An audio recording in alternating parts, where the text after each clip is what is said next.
All right, so I'm out today and I'm gonna do this twofold because I need to do a video for my 7-day challenge, but I also been wanting to do a video about the Canon R8, which is what I'm shooting on now.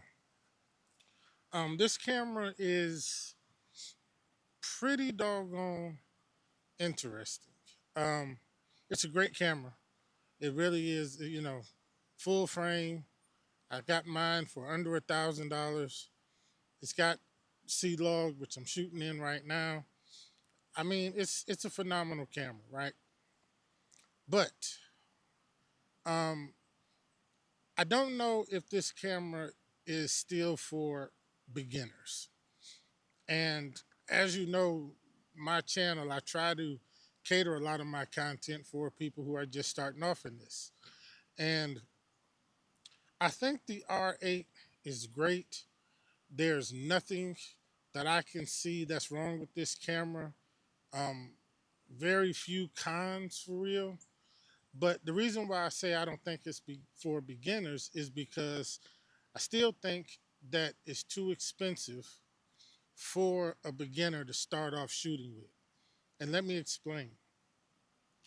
There are a lot of cameras that you can get secondhand. Now, granted, they are older, but you can get these cameras off Facebook Marketplace and eBay for $400 and $500 that I think is more around the range for a person just starting to use. It is my opinion, and listen, this is just my opinion. I don't think that a beginner should be spending $1,000 on a camera to get started. I just don't. For me, that's just doesn't make a whole lot of sense. Now, you're free to do with your money whatever you want to do with it. If you can go and spend $3,000 or $4,000 on a camera if you want to.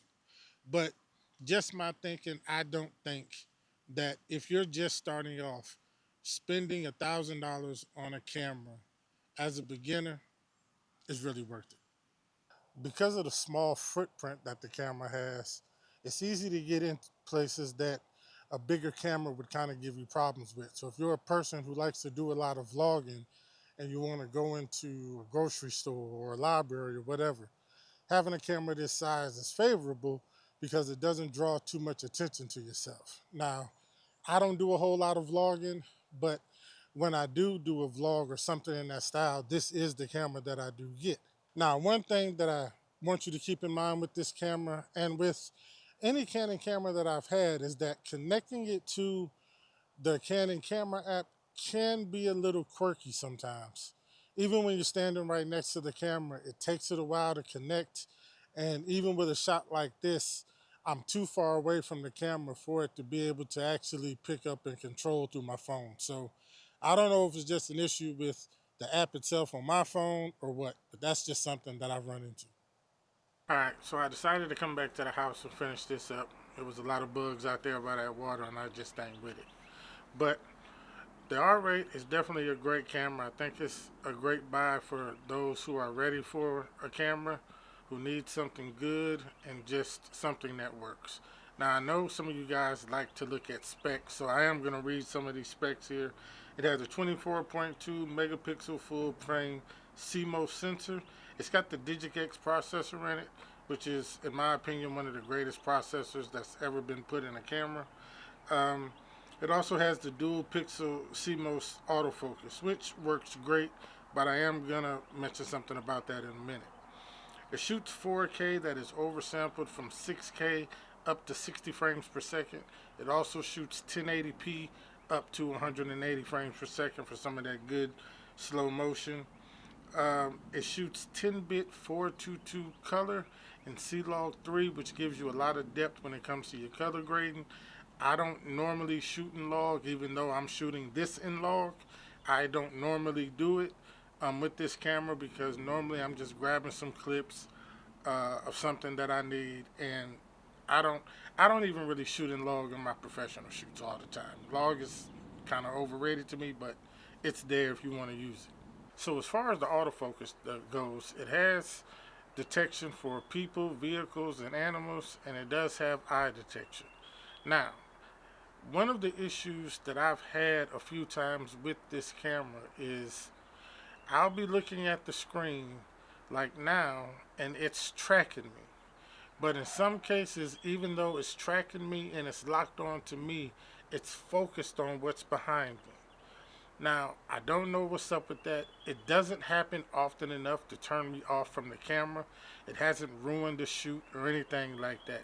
I've just noticed there's been a few times when that happened.